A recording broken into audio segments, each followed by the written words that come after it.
Welcome to Backgrounds of the New Testament. Just this past Sunday, I was preaching on Acts chapter 6, verses 1 through 7. And in the text, a conflict breaks out between two different groups of early Christian Jewish people, the Hebraic Jews and the Hellenistic Jews. And just looking at the text in the week leading up to the sermon I was going to preach, I knew that many, if not all, of the members of my congregation would be confused over these different terms. After all, they're all Jewish people. They're all Jewish people who have put their faith and trust in Jesus as the Messiah, and yet there's this distinction that's mentioned that most people don't understand what it means, the Hebraic Jews versus the Hellenistic Jews. And it's not an answer that can just be gathered by reading the text a little more carefully, or even the surrounding passages. In fact, in order to understand who these two groups of people are, one has to have an understanding of the history and the culture and the social aspects of what we refer to as Second Temple Judaism. That period of time that spans from the destruction of the first temple, Solomon's temple, back in 586 BC, and the temple that gets destroyed in Jerusalem in AD 70.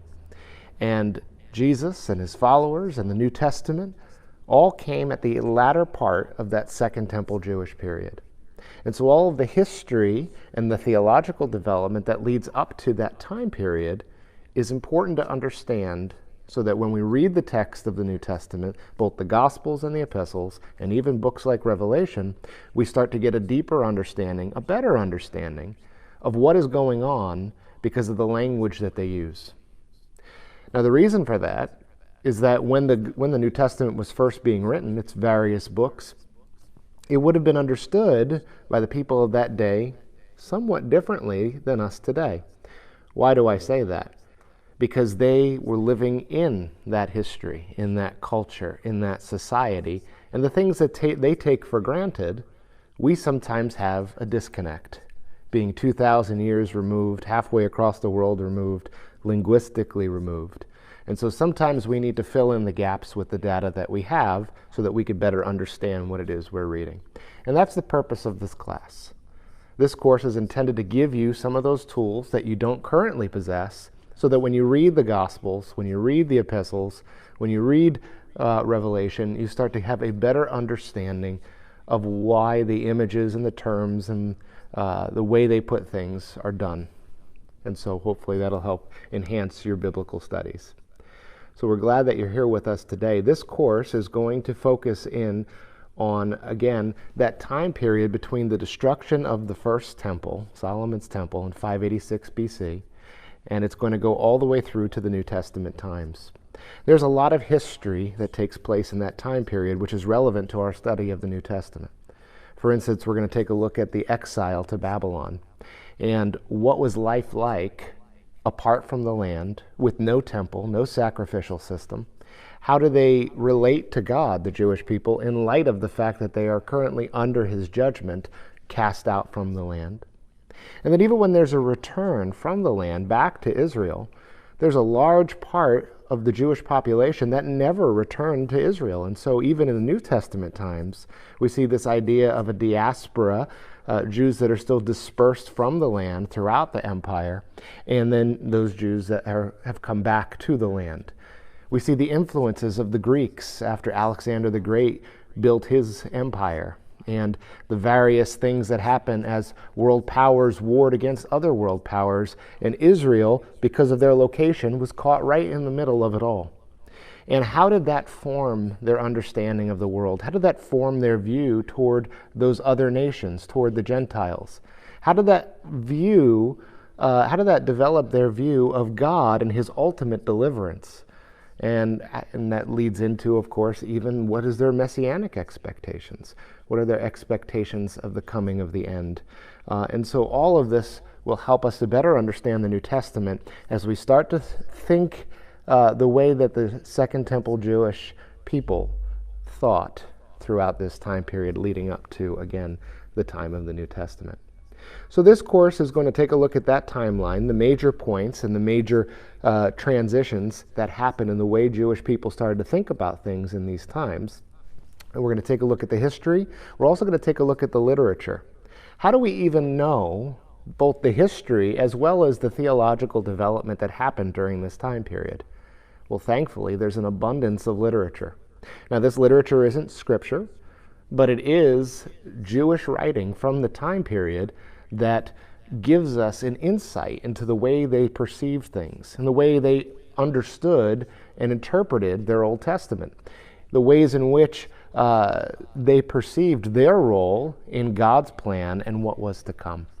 And so we have different categories of writings, including the Apocrypha and the Dead Sea Scrolls and the Pseudepigrapha, and all these other things, Targums, which are Jewish reinterpretations or translations or paraphrases of different Old Testament texts. And all of this fills in our understanding of this time period. And so as we go through this course, I'll be bringing out little pieces, little excerpts from these various sources to help to illustrate some of what was going on in the minds of the Jewish people leading up to the New Testament times. So we'll be taking a look at the history, we'll be taking a look at the sources from which we understand the history, and we're also going to take a look at those major theological development areas. So, for instance, there are questions that we should have as we study the New Testament that can't be answered, at least not fully, apart from an understanding of this Second Temple Jewish period, both its history and its theology. For instance, when somebody in the New Testament, in one of the Gospels, acknowledged that Jesus was the Messiah, why would he tell them not to tell anybody? Now, I've often heard it argued from Christians that Jesus didn't want them to tell others that he was the Messiah because he wanted them to figure that out for themselves. Well, if we're dealing with limited understanding, limited context from that time period, that's probably the natural conclusion we would come to.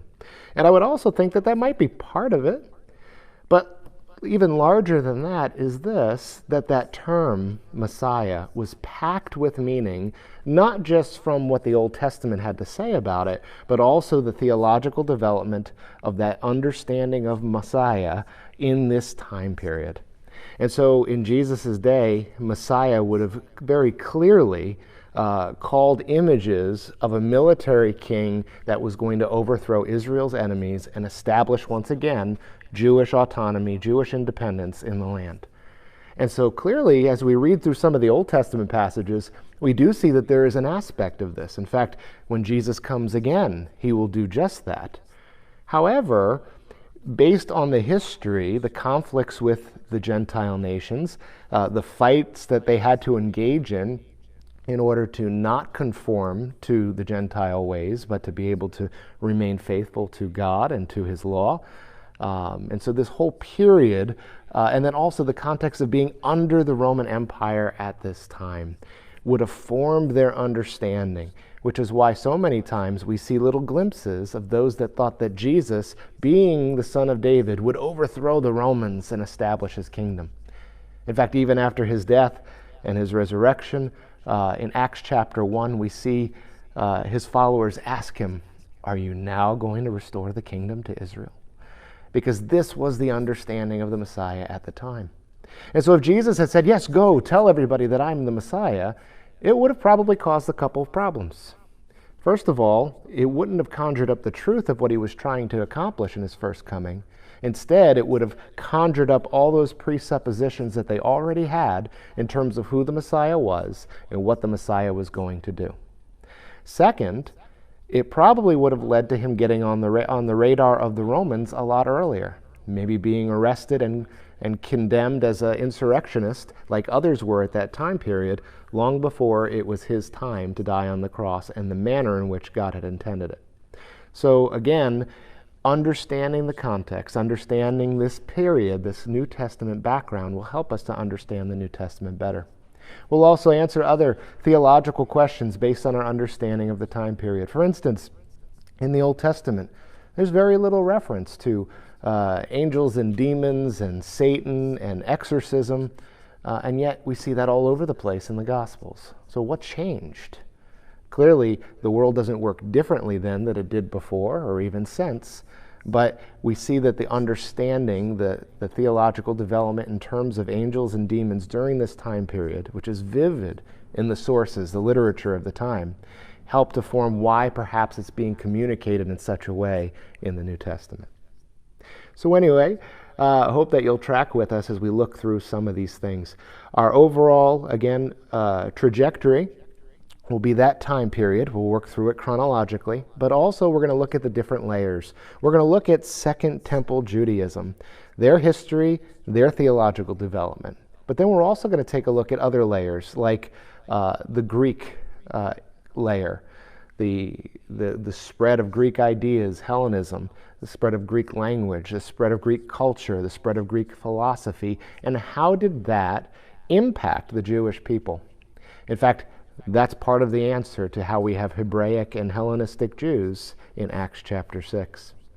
And the final layer, the final component we're going to look at is the Roman Empire and what it was like for life for the Jewish people and for the new Jewish Christians in light of the Roman Empire. And what was it like even for those coming out of Roman paganism, the Gentiles, converting to Christianity and then living in the midst of this world of idols and temples and gods and empire and emperor worship.